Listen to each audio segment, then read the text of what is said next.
Hello friends, તમારું બધાનું મારા યુટ્યુબ ચેનલ પર સ્વાગત છે. આજે આપણે બોર્ડની એક્ઝામ વિશે ચર્ચા કરીશું.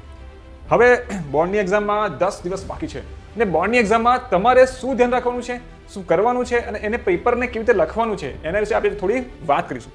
તો જો મિત્રો, આપણે શું કરવાનું છે કે બોર્ડની એક્ઝામમાં જ્યારે તમે લખો ત્યારે તમારી પાસે સારામાં સારી તમને જે કમ્ફર્ટેબલ હોય તેવી 3 થી 4 પેનો સાથે રાખવાની અને બ્લુ કલરની જ રાખવાની.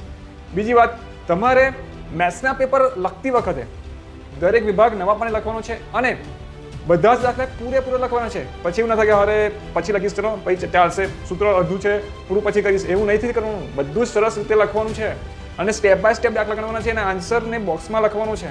સરસ રીતે એનું પ્રેઝન્ટિંગ કરવાનું છે. વાત છે પ્રેઝન્ટિંગની, તો પ્રેઝન્ટિંગ કેવી રીતે કરવાનું છે કે ભાઈ સારામાં સારું લખો, એટલે કે કેવું તો સામેવાળાને ગમે એવું લખવાનું છે. અક્ષર સારા હોય થોડા, પછી તમારે પ્રોપર લખાણ હોય, તમે જે માગ્યું છે એ પ્રમાણે તમે લખ્યું હોય, પછી આન્સરને કેટલી રીતે લખાય, કેવી રીતે લખાય તમને ખ્યાલ હોય, તો બધી રીતે તમારે ધ્યાન રાખવાનું છે અને લખવાનું છે.